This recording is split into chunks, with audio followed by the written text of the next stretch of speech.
నమస్తే శ్రీ మాత్రే నమః శ్రీ గురుభ్యో నమః. మన ఖగోళంలో ప్రతి నిమిషము ఏదో ఒక గ్రహాల సంయోగము, గ్రహాలతో కలిసి ఉండడం వల్ల రాజయోగాలు, మహారాజయోగాలు ఇలాంటివన్నీ ప్రతి క్షణము ప్రతి నిమిషము జరుగుతూనే ఉంటాయి. అయితే వీటితో పాటుగా మనకి గ్రహణాలు కూడా అప్పుడప్పుడు సంభవిస్తుంటాయి. అయితే ఈ 2025 సంవత్సరంలో మనకి మార్చి నెలలో 2 గ్రహణాలు, సెప్టెంబర్ మాసంలో మరొక 2 గ్రహణాలు సంభవించబోతున్నాయి. అయితే మార్చి 14న ఒకటి, మార్చి 29న ఒకటి 2 గ్రహణాలు కనబడబోతున్నాయి. సూర్యగ్రహణాలు, చంద్రగ్రహణాలు. అయితే వీటితో పాటుగా మనకి అన్ని గ్రహణాలు మన భారతదేశ ప్రకారం చూసుకున్నట్టయితే అన్నీ మనకి కనపడవు. కొన్ని పాక్షికంగా కనబడతాయి, కొన్ని అస్సలు కనబడవు, కొన్ని విదేశాలలో కనబడుతూ ఉంటాయి. అలాంటప్పుడు మీకు సందేహం రావచ్చు, పాక్షికంగా కానీ లేదా మనకి కనబడకపోయినా కానీ మనం ఆ విధి విధానాలు పాటించాలా అంటే తప్పనిసరిగా పాటించుకోవాలి. మనకి కనబడినా కనపడకపోయినా, కనబడితే ఉండే తీవ్రత కన్నా మనకి ఎక్కువ తీవ్రత ఉంటుంది కనబడితే, కానీ కనబడకపోతే తీవ్రత తక్కువ ఉంటుంది. కాబట్టి మనకి తెలుస్తుంది. కాబట్టి మనము కొంత పరిహారాలు కనుక పాటించుకోవడము, కొంత నియమ నిబంధనలు పాటించుకోవడం జరిగితే కనుక వాటి వల్ల వచ్చే దుష్ప్రభావాలు కానీ దోషాలు కానీ మనం తప్పించుకున్న వాళ్ళం అవుతాము. అయితే ఈ 2025లో మనకి మొత్తం 2 సూర్యగ్రహణాలు, 2 చంద్రగ్రహణాలు. అయితే మార్చిలో కనిపించేది అంటే మార్చి 14వ తారీఖున కనిపించేది సంపూర్ణ చంద్రగ్రహణము. కానీ అది మన భారతదేశంలో కనిపించట్లేదు. మన ప్రేక్షకులు దేశ విదేశాల్లో ప్రపంచం మొత్తం ఉంటారు. కాబట్టి ఏ దేశంలో ఉండేవాళ్ళు ఈ నియమాలు పాటించుకోవాలి అనే అంశంలో ఈ చంద్రగ్రహణము యూరప్, అమెరికా, ఆఫ్రికా, పసిఫిక్ ప్రాంతాల్లో కనిపిస్తుంది. మన భారతదేశంలో కనిపించట్లేదు. ఈ ప్రాంతాల్లో ఎవరైతే నివసిస్తున్నారో మన వ్యూవర్స్ అంటే మన ప్రేక్షకులు, వారు తప్పనిసరిగా నేను చెప్పబోయే పరిహారాలు, జపాలు, హోమాలు అక్కడ మీ శక్తి అనుసారము మీ పరిసరాల్లో దొరికే అవకాశాన్ని బట్టి మీరు తప్పనిసరిగా పాటించుకోండి. అయితే మార్చి 29ని పాక్షిక సూర్యగ్రహణం ఇది. అయితే ఇది భారత కాలమాన ప్రకారము అంటే ఇది మన భారతదేశంలో కనిపిస్తుంది. చాలా జాగ్రత్తలు తీసుకోవాలి. అందులో సూర్యగ్రహణము పట్టపగలు సమయము. అయితే ఈ సమయం మనకి మన స్టాండర్డ్ టైం ప్రకారము, ఇండియన్ స్టాండర్డ్ టైం ప్రకారము మధ్యాహ్నం 2:21 నుంచి సాయంత్రం 6:14 వరకు ఈ సూర్యగ్రహణం మన భారతదేశంలో కనబడుతోంది. దీనితో పాటుగా అయితే మార్చి 29వ తారీఖు 2025 సంవత్సరంలో పాక్షిక సూర్యగ్రహణం రాబోతోంది. అయితే ఇది భారత కాలమాన ప్రకారము మధ్యాహ్నం 2:21 నుంచి సాయంత్రం 6:14 వరకు ఉంటుంది. అయితే ఇది ఏ ఏ ప్రాంతాల వారికి వర్తిస్తుంది అంటే కనుక Bermuda, Barbados, Denmark, Austria, Belgium, ఉత్తర బెల్జియం అంటే north Belgium, Finland, Germany, France, Hungary, Ireland, Morocco, Greenland, తూర్పు కెనడా, లిథువేనియా, నెదర్లాండ్స్, పోర్చుగల్, ఉత్తర Russia, Spain, Suriname, Sweden, Poland, Norway, Ukraine, Switzerland, England మరియు యునైటెడ్ స్టేట్స్ ఆఫ్ అమెరికా యొక్క తూర్పు ప్రాంతాల్లో ఇది కనిపిస్తుంది. కాబట్టి ప్రేక్షకులు మీరు ఏ ఏ ప్రాంతాల్లో ఉన్నారో దేశ విదేశాల్లో ఉన్నారు కాబట్టి మీ ప్రాంతానికి సంబంధించినటువంటి ఈ గ్రహణానికి సంబంధించినటువంటి నియమ నిబంధనలు తప్పనిసరిగా పాటించుకోండి. అయితే ఇది మన భారతదేశంలో కనిపించదు కాబట్టి పాక్షికంగా ఉంటుంది. కాబట్టి మన భారతీయులు కూడా దీనికి సంబంధించినటువంటి నియమ నిబంధనలను పాటిస్తే ఆ గ్రహణ దోషాల నుంచి తప్పించుకుంటాము. అయితే ఇది మరొక గ్రహణాలు సెప్టెంబర్ 7, 8 సంపూర్ణ చంద్రగ్రహణము. ఇది మన భారతదేశంలో మాత్రం కనిపిస్తుంది. తరువాత సెప్టెంబర్ 21న పాక్షిక సూర్యగ్రహణము, అంటే 2 చంద్రగ్రహణాలు 2 సూర్యగ్రహణాలు మార్చి సెప్టెంబర్ మాసాల్లో కనిపించబోతున్నాయి. అయితే ఈ సూర్యగ్రహణము మన భారతదేశంలో కనిపించట్లేదు, చంద్రగ్రహణం మాత్రమే కనిపిస్తోంది. ఏ దేశాల్లో కనిపిస్తోంది ఈ పాక్షిక సూర్యగ్రహణము సెప్టెంబర్ నెలలో అనే అంశాన్ని మనం తదుపరి సెప్టెంబర్ నెలలో వివరంగా తెలియచేసుకుందాము. అయితే ఇప్పుడు మన భారతదేశంలోనూ మిగతా దేశాల్లోనూ మార్చి 29వ తారీఖు కనపడబోయే ఈ గ్రహణానికి సంబంధించినటువంటి సమయాలు, సూతక కాలము, పట్టు విడుపు నియమ నిబంధనలను వివరంగా చెప్తాను. నోట్ చేసుకోండి లేదా మరలా వినే ప్రయత్నం చేయండి. అయితే గ్రహణ ప్రారంభానికి 12 గంటలు సూతక కాలము అంటారు. గ్రహణం పట్టే సమయం మనం చెప్పుకుంటున్నాము, దానికి ముందు 12 గంటల నుంచి సూతక కాలం కాబట్టి ఆ సమయంలో నియమాలు ఏంటంటే ఆహారము తీసుకోకూడదు, పూజలు చెయ్యకూడదు, ముఖ్యమైన కార్యక్రమాలు అంటే పెళ్ళిళ్ళు కానీ ఉపనయనాలు కానీ లేదా ఒడుగులు బారసాలలు ఇలాంటివి ఏవైనా గృహప్రవేశాలు ఏదైనా శుభకార్యాలు ఉంటే అవి ఆపివేయవలసిన పరిస్థితి. దీంతో పాటు గర్భిణీ స్త్రీలు మాత్రము ప్రత్యేకమైన జాగ్రత్తలు తప్పనిసరిగా తీసుకోవాలి. తర్వాత గ్రహణ అనంతరము, గ్రహణం ముందు స్నానము, సూతక కాలంలో ఏమీ చెయ్యకూడదు. గ్రహణ అనంతరము స్నానం చేసి మనము గరికతో ఇల్లంతా శుభ్రం చేసుకుని పసుపు నీళ్లతో శుభ్రం చేసుకుని ఆ తరువాత స్వామివారికి పూజా కార్యక్రమాలు చేసుకుని విధి విధానంగా మనం అన్ని కార్యక్రమాలు చేసుకోవచ్చు. అయితే గ్రహణానికి పట్టే సమయం మనకి తెలుస్తోంది కాబట్టి ప్రతి ఒక్క తినే పదార్థం మీద కానీ ఊరగాయల మీద కానీ మన తినుబండారాలకు సంబంధించినటువంటి అన్నిటి మీద దర్భలు కనుక వేసినట్టయితే ఆ సమయంలో ఆ ఆహార పదార్థాలకి ఏవైనా దోషాలు అంటుకుంటే అవి తిన్న మనకి ఆ దోషాలు కూడా అంటుకుంటాయి. కాబట్టి ఈ గ్రహణ సమయంలో దర్భను లేదా గరికను తీసుకొచ్చి మీ గృహాల్లో ఏవైతే తినుబండారాలు ఉంటాయో, ఎక్కడైతే మీరు తినుబండారాలు స్టోర్ చేసుకుంటున్నారో ఆ ప్రాంతాల్లో తప్పనిసరిగా దర్భను గరికను వేసుకోండి. దర్భ అంటే ఎండుగడ్డి, గరిక అంటే పచ్చగడ్డి. దర్భ దొరకని వాళ్ళు పచ్చగడ్డి వేసుకున్నా తప్పులేదు. అయితే ఈ గ్రహణ ప్రభావము మనకి దేశ కాలమాన పరిస్థితుల మీద, ఆర్థిక వ్యవస్థ మీద, రాజకీయాల మీద, ఆరోగ్యం మీద, అన్ని రాసుల మీద, అన్ని వ్యవస్థల మీద, అన్ని రంగాల మీద ఈ ప్రభావం పడుతుంది.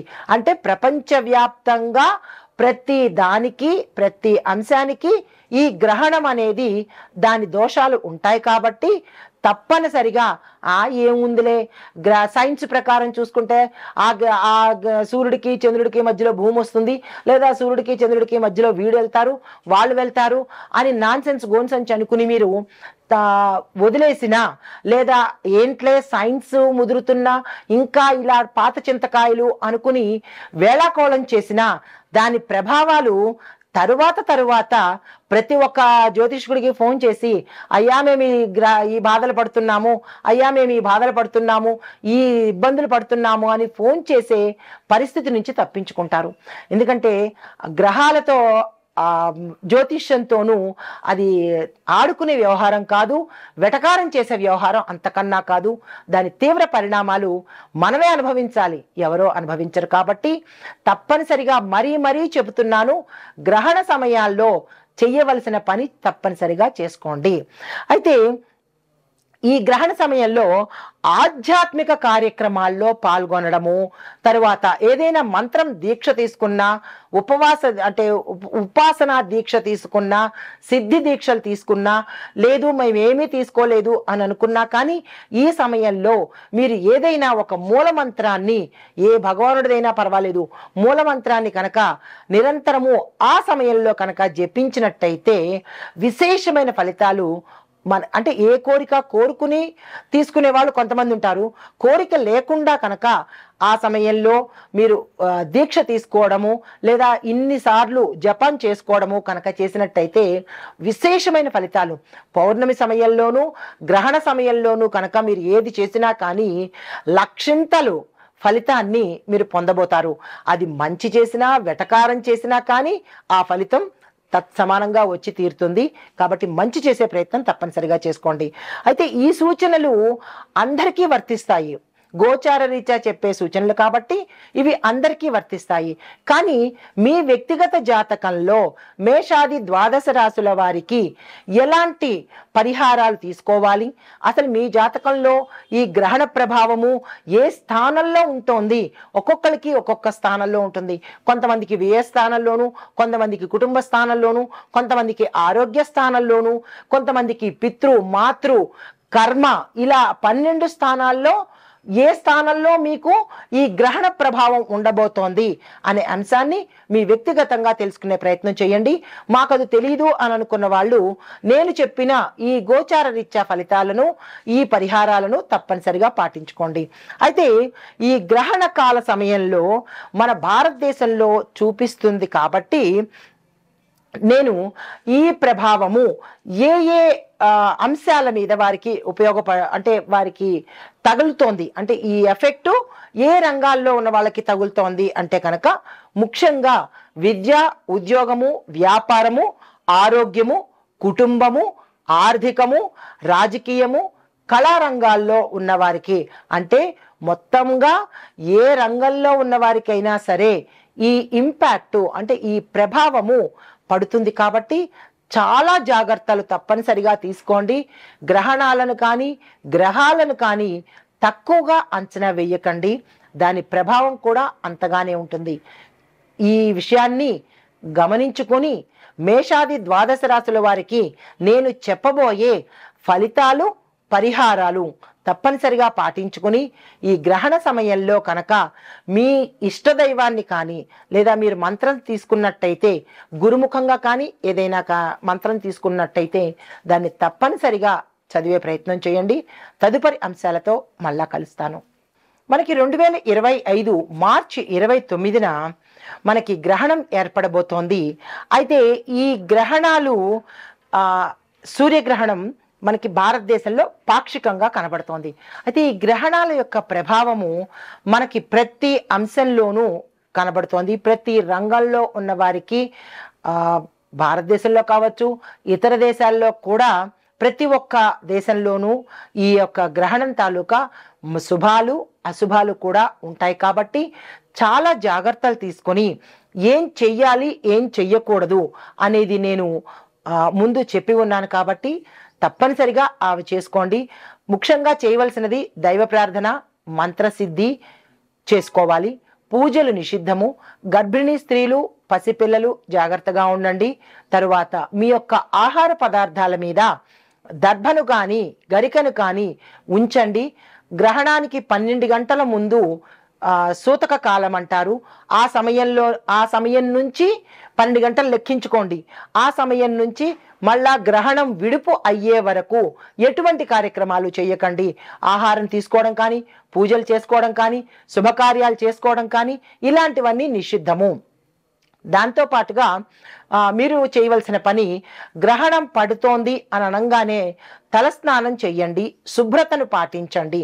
మళ్ళా గ్రహణం విడిపోయింది అనగానే మళ్ళా తలస్నానం చేసి అప్పుడు ఇల్లు శుభ్రం చేసుకొని అప్పుడు మీ యొక్క పూజా మందిరంలో దీపం వెలిగించుకొని పూజను కనుక ప్రారంభించినట్టయితే, అంటే దేవుడిని పూజా మందిరాన్ని శుచిగా శుభ్రత చేసుకుని సంప్రోక్షణ చేసుకుని అప్పుడు మళ్ళా మీ యొక్క పూజను ప్రారంభించినట్టయితే సత్ఫలితాలు పొందే అవకాశం ఉంది.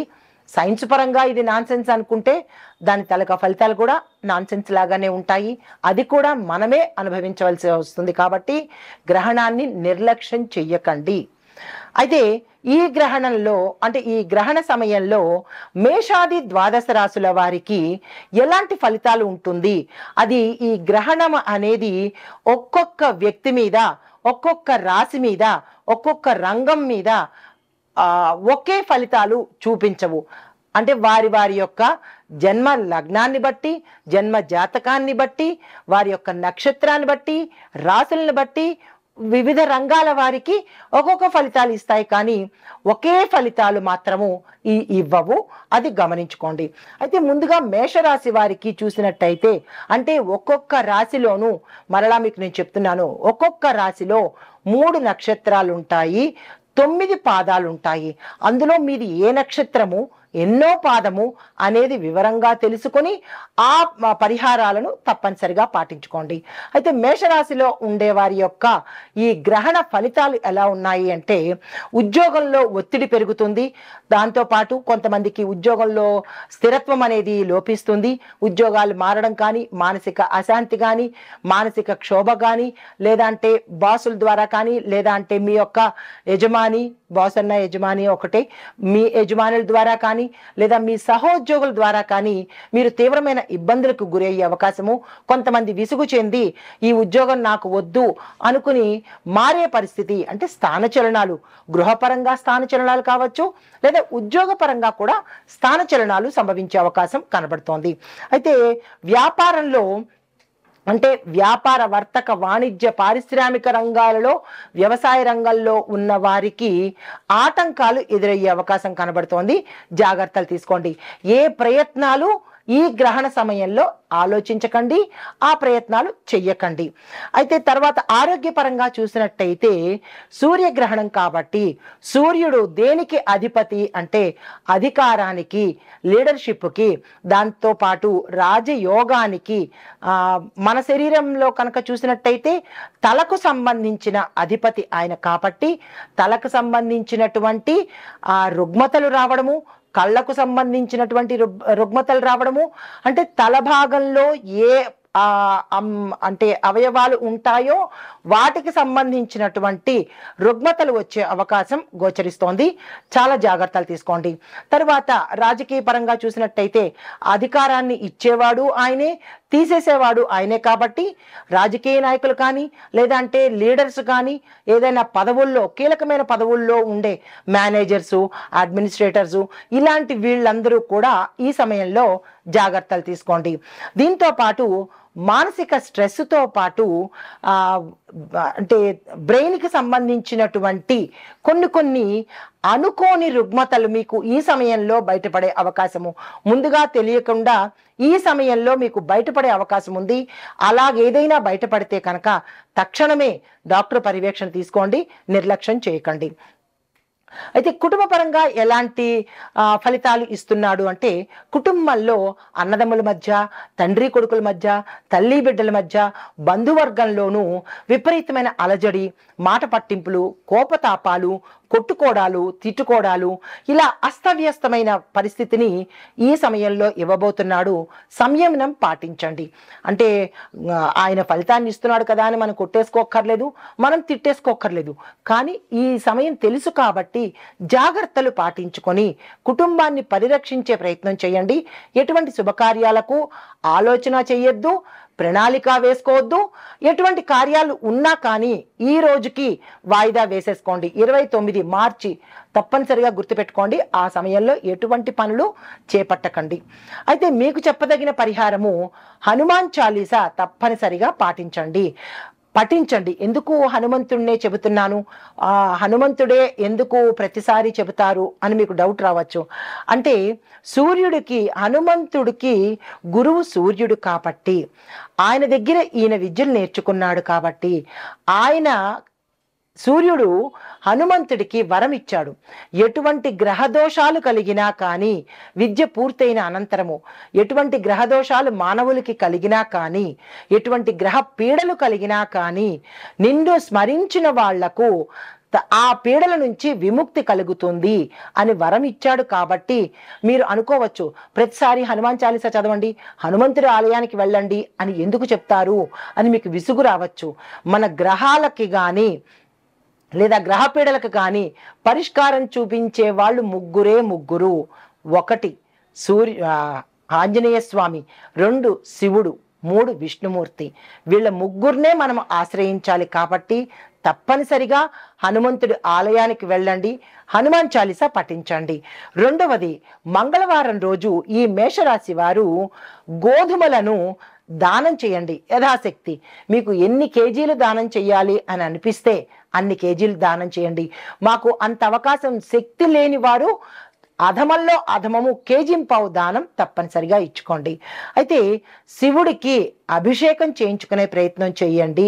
చేస్తే గ్రహ దోషాలు, గ్రహ పీడలు కూడా నివారించే శక్తి వీళ్ళ ఇద్దరికే ఉంది. మూడవ దేవుడు విష్ణుమూర్తి. కాబట్టి ఇక్కడ ఈ మేషరాశి వారికి ఆంజనేయ స్వామి, శివుణ్ణి మాత్రమే చెప్పడం జరిగింది. ఈ పరిహారాలు చేసుకోండి. నమస్తే. అయితే ఈ గ్రహణ ప్రభావాన్ని మనం అనుభవించకుండా తగ్గించుకోవడానికి దానాలు, జపాలు, పూజలు, అంటే గ్రహణం విడిచిన తర్వాత చేసే పూజలు, శుద్ధి కార్యక్రమాలు చాలా తప్పనిసరి. ఇల్లుని శుద్ధి చేయడము, పూజా గది శుద్ధి చేయడము, దేవుణ్ణి శుద్ధి చేయడము తప్పనిసరి. మాంసాహారము, మద్యము ఈ 2 నిషిద్ధము. ఈరోజు బ్రహ్మచర్యం తప్పనిసరిగా పాటించాలి. వీటితో పాటు ఇందాక మనం వృక్షారోహణ అనే అంశాన్ని ఒక చిన్న మాటను మీకు చెప్పాను. అసలు వృక్షారోహణము అంటే ఏమిటి అనే అనుమానం మీకు రావచ్చు. దాని గురించి వివరంగా చెప్తాను. అయితే వృక్షారోహణము అంటే చెట్లను నాటడము, ట్రీ ప్లాంటేషన్ అంటారు. అయితే ఇది పర్యావరణ పరిరక్షణకు చాలా ముఖ్యమైనది. ఈ చేయడం వల్ల భూమి మీద ఆక్సిజన్ పెరుగుతుంది, అంటే సైంటిఫిక్ రీజన్గా. అది మరి ఆధ్యాత్మికంగా చేసినట్టయితే కనుక భూమి అంటే రాహు, కుజ, కేతు వీటి యొక్క ప్రభావం నుంచి మనం తప్పించుకునే అవకాశము, వారి యొక్క దోషాలను, అంటే ఆధ్యాత్మిక పరంగా ఫలితాలు ఏమిటి అంటే ఈ గ్రహాల యొక్క దోషాన్ని తప్పించుకుంటాము.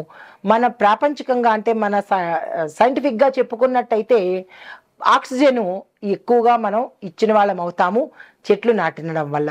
అయితే కాలుష్యం తగ్గుతుంది, వాతావరణంలో వచ్చే ఫ్లక్చుయేషన్స్, మార్పులు కూడా మంచిగా జరిగే అవకాశం ఉంది. అయితే ఈ వృక్షారోపణ చేయడం వల్ల ప్రయోజనాలు ఏంటంటే కనుక వాతావరణం చల్లబడుతుంది, వర్షాపాతం పెరుగుతుంది, దానితో పాటు మట్టి నేల దుర్వినియోగం తగ్గుతుంది. అంటే ఇప్పుడు మట్టి ఇసుకని ఎక్కువగా మనం ఎక్స్పోర్ట్ చేసేస్తూ ఉంటున్నారు, అక్కడి నుంచి ఇక్కడికి, ఇక్కడి నుంచి ఇక్కడికి. ఈ తడిసిన మట్టిని మనం మంచిగా ఉపయోగించుకునే అవకాశం కనబడుతుంది. జీవ వైవిధ్యానికి సహాయపడుతుంది. ఆరోగ్యకరమైన వాతావరణాన్ని ఈ మొక్కలు నాటడం వల్ల మనం పొందే అవకాశం కనబడుతోంది. అయితే ఎలాంటి చెట్లు నాటాలి అనే సందేహం మీకు వస్తుంది.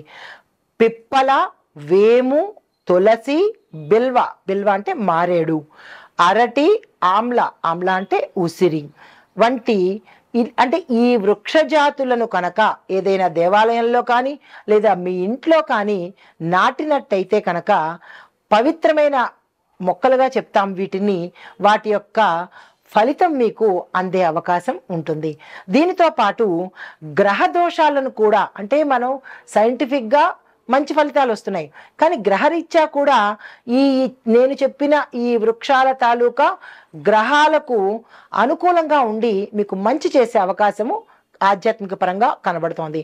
అయితే జ్యోతిష పరంగా చూసినట్టయితే కనుక బుధ గ్రహ యొక్క దోష నివారణకు, అంటే ఎవరైనా బుధగ్రహ సంబంధిత దోషాలతో బాధపడుతున్నట్టయితే కనుక తులసి, పచ్చని పళ్ళ చెట్లను నాటండి. తరువాత శనిగ్రహ ప్రభావంతో బాధపడుతున్న వాళ్ళు వేము, పిప్పల ఈ 2 చెట్లను నాటండి. ఇంట్లో కానీ మీ దేవాలయాల్లో కానీ లేదా పరిసర ప్రాంతాల్లో కానీ. తరువాత గురుగ్రహ దోషాలతో ఎవరైనా బాధపడుతుంటే ఉసిరి చెట్టు కనుక నాటినట్టయితే కనుక గురు గ్రహానికి సంబంధించినటువంటి దోషాలు పోయే అవకాశం గోచరిస్తోంది. దీంతో పాటు రవి మంగళుడు అంటే సూర్యుడు కుజుడికి సంబంధించినటువంటి ఏవైనా గ్రహ దోషాలు మీ జాతకంలో ఉంటే కనుక బిల్వ చెట్టు అంటే మారేడు చెట్టుని కనుక నాటినట్టయితే ఈ గ్రహాలకు సంబంధించిన దోషాలు మీ జాతకంలో ఉంటే అవి పోతాయి. కాబట్టి ఇప్పుడు నేను చెప్పిన ఈ బుధ, శని, గురు, రవి, మంగళుడు ఈ గ్రహాలు అనుకూలంగా మీ జాతకంలో ఉండాలి అంటే ఈ చెట్లను నాటే ప్రయత్నం తప్పనిసరిగా చేసుకోండి. అయితే సాంకేతిక పరంగా చూసినట్టయితే ఈ మొక్కలు నాటి సంరక్షించి నీళ్లు పోసినట్టయితే కనుక మన తరతరాలు సుఖశాంతులతో ఉంటాయి. గ్రహదోషాలు కానీ పితృదోషాలు కానీ పోయే అవకాశం కనబడుతోంది. నమస్తే.